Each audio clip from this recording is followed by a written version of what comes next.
Bienvenue au programme vidéo de l'EBBP. Écoutons maintenant le pasteur Delpech. Alors, je reviens à ce que je disais. C'est un homme contesté, un homme qui a des problèmes.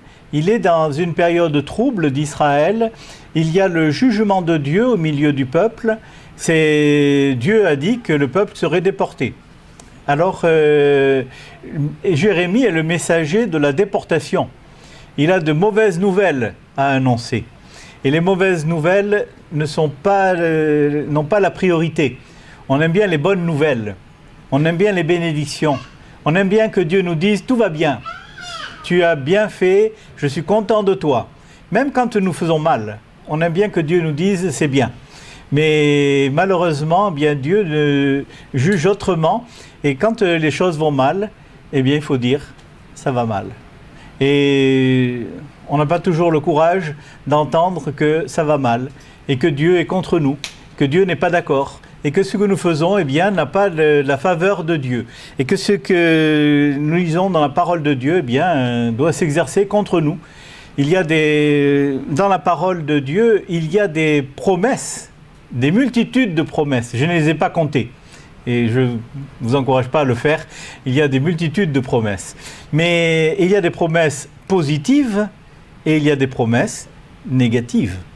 Mais nous aimons les promesses positives. Je te bénirai, je serai avec toi, je serai partout où tu iras, je t'encourage, je te bénis, ne crains point, on aime bien ça. Mais il y a des paroles de répréhension. Et il y a des paroles où Dieu dit, ce que tu fais n'est pas bon. Tu n'agis pas droitement, tu fais quelque chose de mal et je suis obligé de te punir. Et Dieu a été obligé de punir son peuple à cause de ses péchés. Le peuple d'Israël, d'abord, le royaume du Nord était parti en déportation et le royaume du Sud, parce qu'Israël a été coupé en deux, il y avait 10 tribus au Nord et 2 tribus au Sud, donc il y avait 2 rois pendant une période assez longue. Et puis le royaume du Nord, qui s'était vraiment complètement corrompu très rapidement, eh bien, a été déporté par les Assyriens et ils ne sont plus jamais revenus. Mais le royaume du Sud, avec Jérusalem comme capitale, eh bien, était à la limite d'être envahi et de la déportation aussi. Et Dieu dit, il y a un jugement. Et même Dieu dit par la bouche de Jérémie, même si tu reviens, je te jugerai quand même. Il y a un moment où Dieu juge parce qu'il doit juger. C'est fini. La période de la grâce et de la miséricorde est arrivée à son terme. Et il faut que le jugement arrive. Parce que Dieu est un juste juge. Dieu est rempli d'amour et de compassion et de miséricorde. Et nous connaissons Dieu pour cela. Mais Dieu est un juste juge aussi. Et il ne tient pas le coupable pour innocent. Alors, ce sont des paroles très solennelles et on n'aime pas les entendre. Mais vous savez, le meilleur ami, c'est celui qui vous dit la vérité.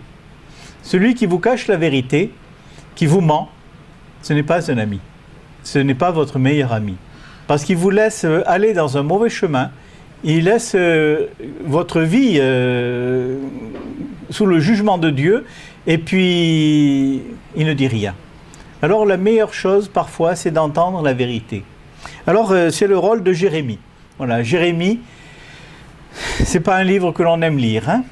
Alors voilà, il y a quelques îlots dans le livre de Jérémie, des oasis, on pourrait dire. Alors si vous voulez, le passage que nous avons lu tout à l'heure, si vous voulez le considérer comme une oasis, eh bien c'en est une. Mais en fait, il y a des paroles de répréhension et de jugement quand même. Alors vous avez ces premiers versets que nous avons lus. « Tu m'as persuadé, Éternel, et je me suis laissé persuader. Tu m'as saisi, tu m'as vaincu. » Quand je me rappelle mon propre témoignage, un jour, j'avais 10 ans et je suis allé dans la forêt parce que j'étais persécuté dans l'école où j'étais. C'était une école catholique, voilà, pour être tout. C'était tous des abbés. Il y avait 2 bonnes sœurs et il y avait une des bonnes sœurs, c'était ma grand-tante, la sœur de mon grand-père. Voilà, c'est pour ça que j'étais dans cette école. Mais en fait, c'était des gens méchants. Et donc il me poursuivait, il me harcelait, voilà. Il n'y avait qu'un seul qui était gentil, je me rappelle encore de son nom, un des élèves, il s'appelait Mercadier. Tous les autres, je les ai oubliés, celui-là était gentil, je gardais son nom, pour vous dire à quel point c'était... voilà. Et alors, je suis allé dans la forêt, et j'ai prié, et j'ai dit, Dieu, si tu me sors de là, je te donnerai ma vie pour toujours. Et je pensais, je serai prêtre, voilà. Et alors, aux vacances de Noël, mon père est venu nous chercher. Et alors, à cette époque, les parents ne disaient pas grand-chose aux enfants. Ils prenaient des décisions pour les enfants. Et puis, on était devant le fait accompli. Alors, mon père est venu nous chercher. Et puis, comme j'avais fait cette prière, je voulais savoir si on y retournerait. Parce que pour moi, c'est vraiment une hantise, hein. Et alors, les jours sont passés. Le mois de janvier est passé. Et j'osais même pas croire qu'on n'y retournerait pas. Le mois de janvier passé. Et puis finalement, quand le mois de février est arrivé, je me dis, bon, finalement, je crois qu'on n'y retournera pas. Et alors, parce que mon frère était avec moi, c'est pour ça que je dis nous. Hein. Et alors, je savais que je donnerais ma vie à Dieu. Et que je servirais Dieu un jour dans ma vie.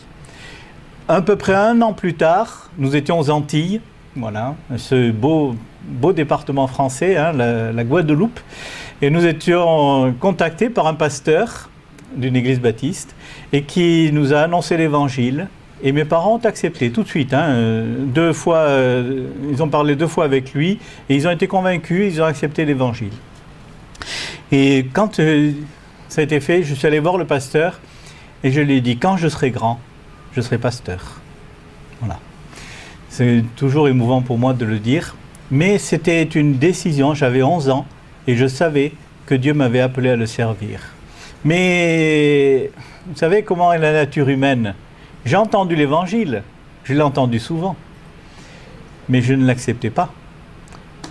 Parce que je savais le prix qu'il fallait payer. Je savais qu'il fallait donner sa vie à Dieu. J'étais prêt à servir Dieu, mais pas à donner ma vie. C'est là, vous savez, vous dites, mais quand même on peut servir... Oui, on peut servir Dieu sans avoir donné sa vie à Dieu. Ça, c'est vrai, et il y a des multitudes de pasteurs et de serviteurs de Dieu qui servent Dieu sans donner leur vie à Dieu. Et ils servent selon leurs propres idées, selon leurs propres intérêts. Et en fait, on se cherche soi-même. Et on est pour la bonne cause. Alors je ne veux rien dire contre. Hein. Ce sont mes amis, je les aime, il n'y a aucun problème. Mais on a du mal à donner notre vie à Dieu. Et c'est ce que dit Jérémie ici. Tu m'as persuadé, Éternel, et je me suis laissé persuader. Parce qu'on peut être convaincu d'une vérité et pas se laisser persuader. On peut avoir la vérité, on peut savoir tout sur le sujet et ne jamais donner sa vie à Dieu. Voilà. Vous savez comment il faut faire, mais vous ne le faites pas. C'est toute la question. Mais je me rappelle, ça a été des années pendant lesquelles j'ai traîné, hein, de 11 ans, donc à 19 ans. Et un jour, j'ai été convaincu de pécher. De telle manière que si Dieu m'avait dit, maintenant tu vas en enfer, j'aurais dit, Dieu, c'est juste.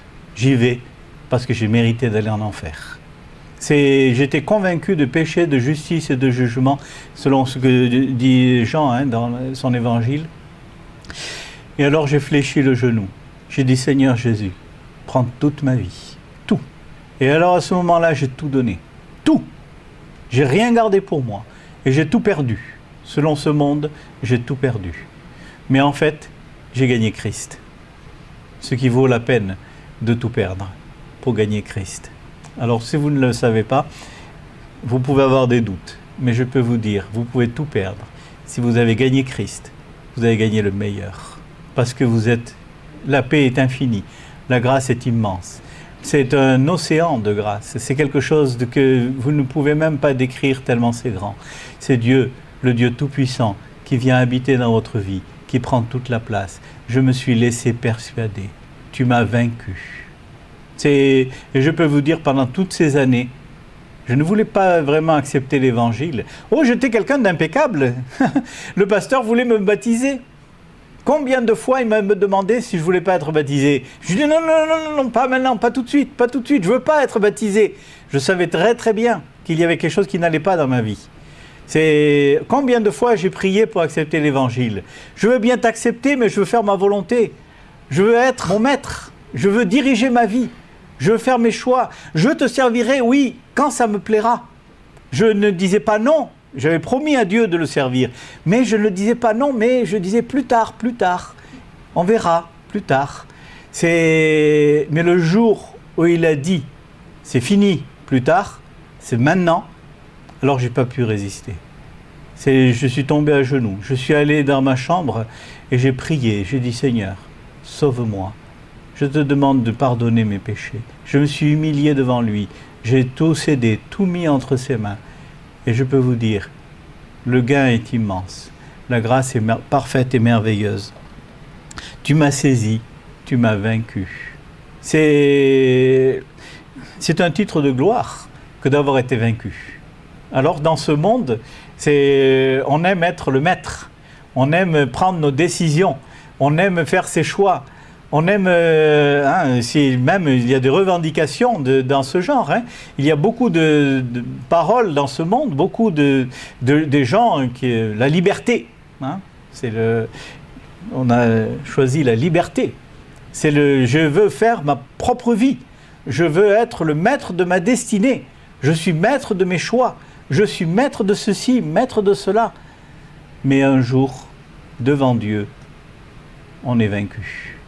Et je peux vous dire, la plus grande grâce, le moment le plus important dans notre vie, ce n'est pas le moment où on revendique notre liberté.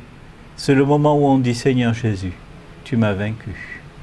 Je fléchis le genou devant toi. J'accepte ta volonté. Non pas ma volonté, mais ta volonté.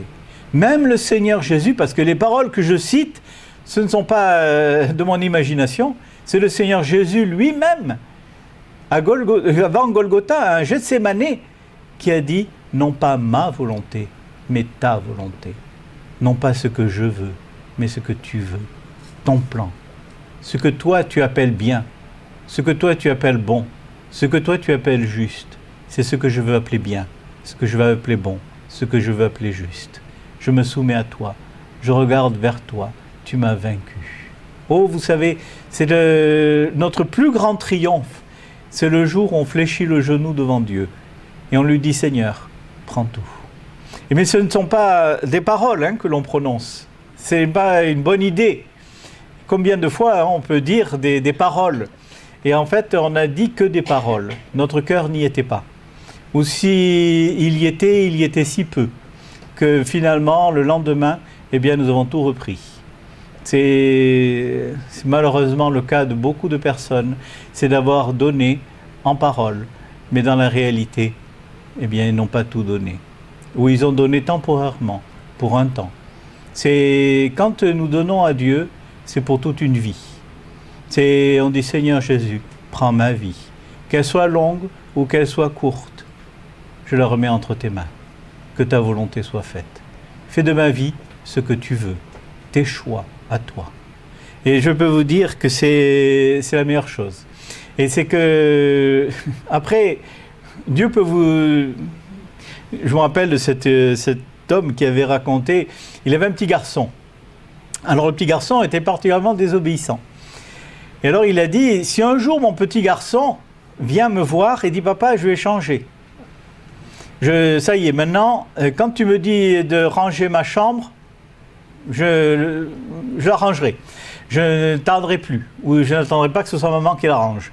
C'est quand tu me diras je le ferai. Là, et alors, vous imaginez que moi, père, j'allais dire à mon enfant, eh bien, à partir de ce moment-là, tu vas souffrir.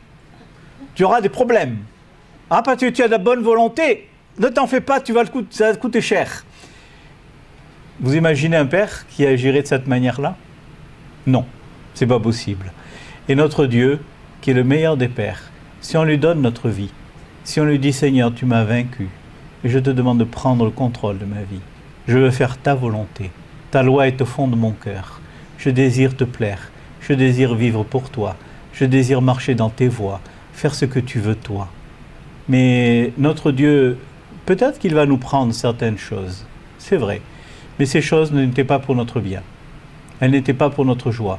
Elles n'étaient pas pour elles ne cadraient pas avec notre consécration et notre désir de plaire à Dieu. Alors, il faut les enlever. Mais par contre, il va nous bénir. Il va nous encourager. Il va nous fortifier. Il va mettre sa joie dans notre cœur. Il va mettre sa paix qui surpasse toute intelligence. Il va être avec nous pour saisir notre main et nous conduire dans le bon chemin et nous éclairer sur beaucoup de choses. Ça, c'est ceux qui connaissent comment on a donné sa vie au Seigneur, eh bien, savent de quoi je parle. Et donc, Jérémie, qui était un jeune homme et qui avait probablement beaucoup d'espoir, beaucoup d'avenir, beaucoup de projets, beaucoup, il avait beaucoup à perdre surtout. Et alors, il a dit, tu m'as vaincu. Parce qu'il y a entre la volonté de Dieu et notre volonté à nous, un antagonisme, deux forces qui s'opposent, qui luttent l'une contre l'autre. Et c'est notre propre volonté et la volonté de Dieu. Nous sommes naturellement enclins à ne pas faire la volonté de Dieu.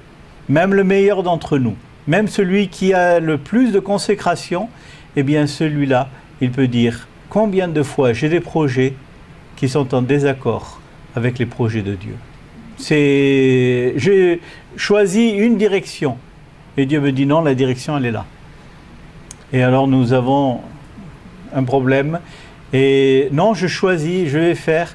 Je me rappelle de cet homme, quand il avait 20 ans, Dieu l'a appelé à être missionnaire. Alors il a dit, Seigneur, je serai missionnaire quand je voudrai. C'est-à-dire que je ne veux pas. Et il avait une belle carrière devant lui et il a fait ce qu'il a voulu. Mais il était bon chrétien quand même. Hein? Il était à l'église, il faisait tout comme il faut. Mais au fond de lui-même, il y avait toujours quelque chose qui lui disait « Tu n'es pas dans la volonté de Dieu. Dieu t'a appelé à être missionnaire. » Et tu es, je ne sais pas, je ne me rappelle plus ce qu'il était, peut-être homme d'affaires. Il avait trouvé une belle carrière dans quelque chose de très très louable, de très honnête, de très concret, de très lucratif, très matériel, etc. Tout ce que vous voudrez. C'était rien, aucun péché là-dedans, hein, tout allait bien. Mais ce n'était pas la volonté de Dieu. Et 20 ans plus tard, alors là vraiment il s'est remis en question. Parce qu'il s'est rendu compte que sa vie, elle comptait pour rien. Alors là, à ce moment-là, il a fléchi le genou devant Dieu. Il a dit, Seigneur, où tu veux, quand tu veux. Et Dieu lui a dit, eh bien, tu vas faire des études de théologie pour être professeur dans une école biblique. Mais il n'a pas dit, tu seras missionnaire. C'est fini. Le temps est passé. La page est tournée. La volonté de Dieu a été différente. Il y a un moment un temps d'obéissance pour une certaine chose. Quand le temps est passé, la page se tourne. Et Dieu, si on revient à lui, nous donne une autre page à écrire. Et c'est autre chose. Mais on a toujours le sentiment, j'aurais pu faire ça, j'aurais pu aller là. Et je vois où le Seigneur m'aurait envoyé. Et je vois ce que le Seigneur aurait fait de moi. Et je vois les bénédictions que le Seigneur aurait pu me donner. Et comment j'aurais pu être une source d'encouragement. Comment j'aurais pu faire ceci ou faire cela. On a des regrets quand même. Même si le Seigneur efface nos péchés, même si on se dit, je n'ai pas obéi tout de suite. J'ai obéi au second coup. Il a fallu que le temps passe et que je marche dans la désobéissance. Et c'est le désert de la désobéissance, le désert de la vie où on a une vie honorable, on est un bon chrétien, on vit une vie souhaitable par la majorité des chrétiens, mais en fait, on est en dehors de la volonté de Dieu. Et c'est le cas de beaucoup de personnes. C'est peut-être qu'en disant ces choses-là, cela vous rappelle quelque chose pour vous. Et vous vous dites, à un certain moment, Dieu m'a demandé de faire un pas avec lui et de marcher d'une manière différente. Et j'ai fait le choix de vivre ma propre vie, de faire mes propres expériences. Et quand vous faites le bilan, vous dites, c'était une catastrophe. Parce que j'ai fait ma propre volonté. Nous ne sommes pas capables de connaître le meilleur pour nous. Nous avons de l'ambition, nous avons des pensées, nous avons des choix. Nous disons, cette direction-là, c'est la meilleure, tout s'ouvre devant moi, je ferai ceci, je ferai cela. Mais en fait, dans toutes ces choses, vous les faites sans la bénédiction de Dieu, sans que Dieu vous ait appelé à le faire. Vous le faites pour vous. Et ce n'est pas parce que vous aimez la Bible et que vous aimez que vous devez être serviteur ou servante de Dieu. Il y a beaucoup de chrétiens qui sont partis, je serai pasteur. Mais Dieu ne les a pas appelés du tout. Dieu les a appelés à être dans une carrière professionnelle, je ne sais pas, médecin, dentiste, ou avocat, ou homme d'affaires, comme vous voudrez, ce que vous voudrez. Mais Dieu ne les a pas appelés à être dans le ministère. Et quand je dis « il m'a vaincu », c'est pas simplement d'être dans le ministère et d'être ou pasteur ou travailler à l'école du dimanche ou des choses comme ça. C'est être dans la volonté de Dieu et marcher dans le plan de Dieu pour soi. Et ça peut être dans des multitudes de choses qui sont du domaine très matériel et très séculaire, hein. Vous êtes dans les affaires, vous êtes dans le soin ou dans les fonctionnaires ou ce que vous voudrez, mais vous êtes dans la volonté de Dieu en le faisant. Et c'est quand on donne sa vie à Dieu, c'est pas forcément pour être dans le ministère. Et beaucoup de gens pensent, si jamais je donne ma vie à Dieu, il va me demander d'être pasteur ou faire quelque chose, d'être missionnaire. Mais non, pas forcément, pas forcément. Et il n'y a pas donner sa vie à Dieu, c'est le rôle de chaque chrétien. Et Dieu n'appelle pas tous les chrétiens à être dans le ministère. Mais c'est vrai que nous avons tous un ministère. Alors nous avons tous une charge que Dieu nous confie. C'est le soin de notre semblable, de celui qui est pas loin de nous. C'est nos collègues de travail, nos voisins, notre famille, etc. Et donc, quand on dit « tu m'as vaincu », c'est pas pour être comme Jérémie, être le prophète de l'Éternel dans un temps troublé. Et pour beaucoup de chrétiens, c'est une pierre d'achoppement d'avoir cru que s'ils donnaient leur vie à Dieu, ce serait pour servir Dieu à plein temps. Et ce n'est pas forcément le cas. Ça, c'est certain. C'est combien de chrétiens qui sont de fidèles chrétiens, zélés, consacrés à Dieu, vraiment, et qui sont dans un travail comme tout le monde. Ce n'est pas un ministère spécial, mais néanmoins, on a tous un ministère. Ça, nous ne pouvons pas dire comme Caïn, hein, suis-je le gardien de mon frère? Vous pouvez être laboureur et être le gardien de votre frère.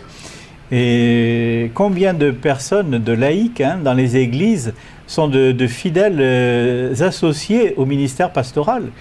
Et combien d'églises ont des colonnes qui soutiennent l'église, et ce n'est pas le pasteur, ce sont des diacres, et ce sont des femmes qui s'occupent de l'église et et ces personnes soutiennent par un ministère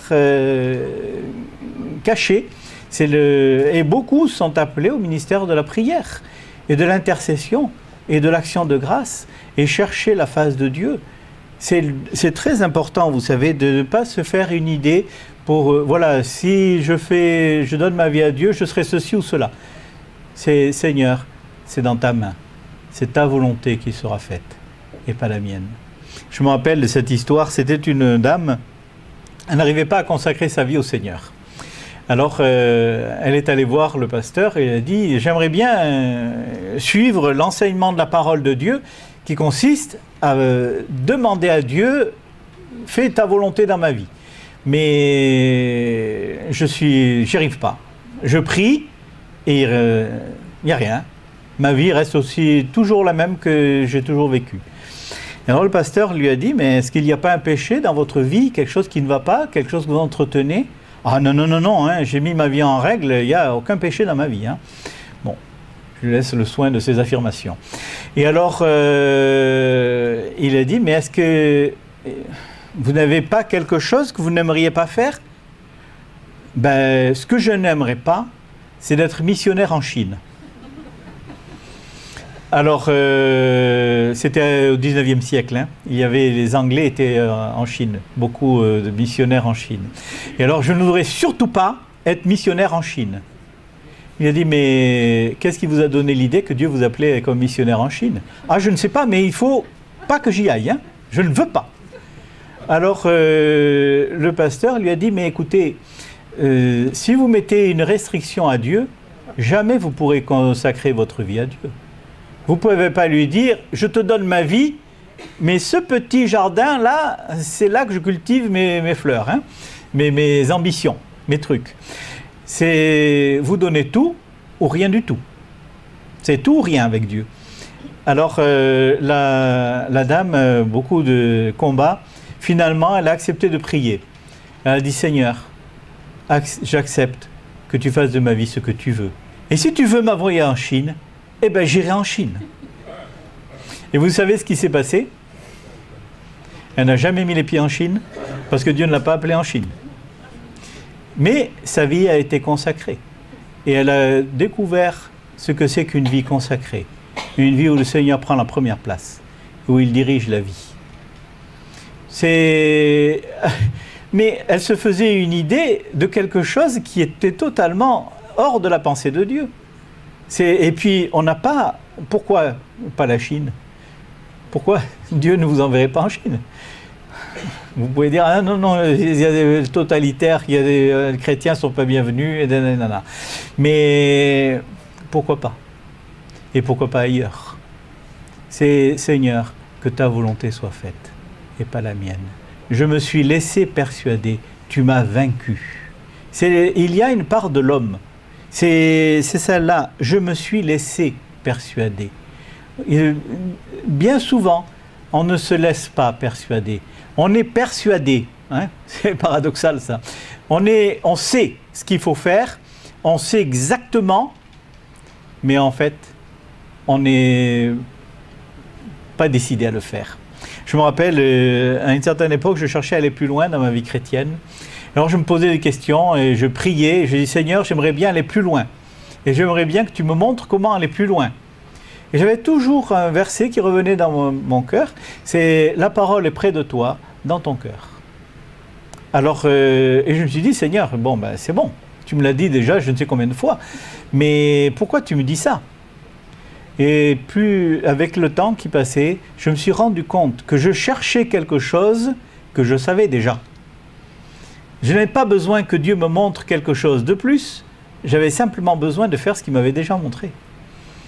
L'important, c'est de ne pas avoir une nouvelle révélation, d'avoir une nouvelle piste qui s'ouvre. Hein. Vous lisez votre Bible, ah, Seigneur, tu m'as montré, là, je vois, tu m'as éclairé, je sais où je vais. Mais Dieu a déjà parlé, Dieu nous a déjà dit la vérité. La vérité, elle est près de nous. Ce n'est pas si loin que ça. Quand vous analysez, vous recherchez bien, ce qui vous manque, c'est de vous laisser persuader. Vous savez la vérité, mais vous n'êtes pas convaincu. Et vous ne la laissez pas prendre la place dans votre vie. Vous ne dites pas, c'est pour moi. C'est moi qui dois le faire. Aujourd'hui, c'est moi qui accepte de marcher fidèlement, de vivre pour Dieu, de marcher dans ses voies, de faire sa volonté. Ta volonté, Seigneur. Ta loi est au fond de mon cœur. Je prends plaisir à ta parole. Je veux vivre dans ta parole. Je veux vivre ce que tu me dis. Je veux vivre à 100% pour toi. C'est un moment solennel dans une vie chrétienne, vous savez, le moment où on donne sa vie. Pour moi, ça a correspondu avec le moment de ma conversion. C'est exactement à ce moment-là, j'ai tout donné. Mais parce que je voulais bien me convertir déjà depuis longtemps, mais pas tout donner. Ça, c'était la pierre d'achoppement. Et je savais très bien qu'il y avait quelque chose qui n'allait pas dans ma vie, que je ne voulais pas tout donner. Et puis, je ne voulais pas vivre dans le péché, vous savez. Le pasteur voulait me baptiser, tout le monde me citait en exemple. J'avais une vie morale, j'avais beaucoup de sujets de gloire, je ne vais pas vous les décrire maintenant, mais j'avais beaucoup de choses, tout le monde disait, c'est quelqu'un de bien. Et j'étais fier d'être quelqu'un de bien. Mais l'enfer est peuplé de gens qui sont très bien, hein, d'honnêtes gens, de braves gens, qui n'avaient pas besoin du sang de Jésus-Christ pour être sauvés. Moi, je savais que j'en avais besoin. Et je savais que je ne pouvais pas avoir la vie éternelle sans le sang de Jésus-Christ qui a coulé pour moi. Mais je voulais faire ma propre volonté. J'avais mes propres choix. Ah, vie morale, je me serais déçu moi-même. Je me disais, quand tu te laves tous les matins, hein, devant ta glace, je ne veux pas mettre quelque chose devant la glace parce que j'ai peur de me regarder. Hein, parce que je ne veux pas voir quelqu'un de mauvais devant cette glace. Donc, je voulais me respecter moi-même. Et c'était une idée que j'avais en tête. Je dis, un homme doit se respecter lui-même. Quand je dis un homme, c'est parce que j'en suis un. Les femmes peuvent dire la même chose. Hein.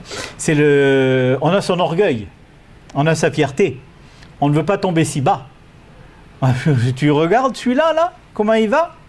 Moi, ça, je ne veux pas vivre une seule seconde dans sa chemise. Hein. Non, c'est vraiment quelque chose hein, de vivre comme ça. Jamais hein, je ferai. Mais vous avez besoin du sang de Jésus-Christ. Si moral que vous êtes, si bon que vous soyez, vous êtes quand même coupable. Vous avez tellement besoin que le Seigneur Jésus-Christ prenne la première place dans votre vie. Et il a besoin d'être aussi votre sauveur. Avant, il est sauveur et il est Seigneur. Tout genou fléchira devant lui. C'est le texte que nous avons lu tout à l'heure, hein, dans Philippiens, chapitre 2. Tout genou fléchira devant lui. Et je me suis dit un jour, je veux fléchir le genou volontairement devant toi, avant de devoir le faire par obligation. Parce que tout genou fléchira. Un jour ou l'autre, vous fléchirez le genou. Que ce soit tôt, que ce soit tard, vous le ferez. Vous pouvez ajourner, vous pouvez remettre à plus tard. Et je peux vous dire, je regarde comme une grâce de la miséricorde infinie de Dieu, qu'à l'âge de 19 ans, je n'ai pas pu faire autrement que de donner ma vie. Parce que je peux dire, Dieu m'a poursuivi jusqu'à ce que je fléchisse le genou. Parce que j'avais promis. J'avais dit à Dieu, je te donnerai ma vie. Et le jour où il a dit, maintenant, la promesse que tu as faite, j'aimerais bien que tu l'accomplisses. Parce que tu es un peu trop tardé. Vous vous rendez compte, j'avais 11 ans quand je l'ai dit, et je me suis finalement converti et j'ai donné ma vie à 19 ans. Hein? Ça fait du temps. C'est pendant tout ce temps, j'ajournais, à plus tard, à plus tard, à plus tard. Et je vais vous dire, demain à un autre demain. Et de demain en demain, vous arriverez à la fin de votre vie. Il y a toujours un demain, jusqu'à ce qu'il n'y ait plus de demain. Et alors là, on rencontre Dieu face à face. Et ce jour-là, on doit rendre des comptes. Que vous le vouliez, que vous ne le vouliez pas, vous fléchirez le genou devant celui devant lequel personne ne peut tenir debout. Parce qu'il est le saint, il est le juste. Dieu m'a fait la grâce il y a quelques mois. Bon, maintenant, c'était au mois de septembre 2018, donc ça fait un petit moment. Et alors, je lisais un passage, c'est en Hébreux chapitre 12, quand il est parlé de la montagne, cette montagne, les éclairs, le tonnerre et tout cela, vous ne vous êtes pas approchés d'une montagne, etc. Et là, j'ai pris conscience de la sainteté de Dieu. Et je me suis dit, mais Dieu est si saint, que quand il dit qu'il est la lumière, c'est la sainteté même. Sa sainteté est tellement éclatante, c'est une lumière tellement insoutenable, mais il est aussi un feu dévorant, parce que cette lumière est un feu terrible. Aucun être humain ne peut tenir devant un Dieu si saint, si lumineux, obligé de tomber à genoux devant lui. C'est impossible de faire autrement. Tout genou fléchira, dans les cieux, sur la terre et sous la terre. Et toute langue proclamera que Jésus-Christ est Seigneur. Seigneur. Je peux vous dire, choisissez. Je me suis laissé persuader. Laissez-vous persuader. Fléchissez le genou maintenant. parce qu'un jour vous le fléchirez, contre votre gré. Tôt ou tard, il faudra le faire. Alors je peux vous dire, volontairement faites-le. Seigneur Jésus, prends la première place dans ma vie. Tu es Seigneur. Tu as gagné tous les titres de gloire. Et tu es honorable au-delà de toute imagination. Et tu mérites que je te donne ma vie pour que tu en disposes. Que tu fasses de moi ce que tu veux. Non pas ce que je veux, mais ce que tu veux. Ton plan, ta volonté. Dès maintenant, pour toujours, pour l'éternité. Je veux que tu sois Seigneur de ma vie pour toujours. Seigneur Jésus, prends la première place. J'ai une petite image qui m'aide beaucoup. C'est l'image d'un trône. Vous avez vous voyez un trône? Voilà. Et sur le trône, il y a moi. Et Jésus est à mes pieds. Tant qu'il n'est pas Seigneur. Mais un jour, je me lève du trône et je lui dis, Seigneur, assieds-toi sur le trône. C'est moi qui suis à tes pieds et qui écoute ta parole, qui veut faire ta volonté. Ta loi est au fond de mon cœur.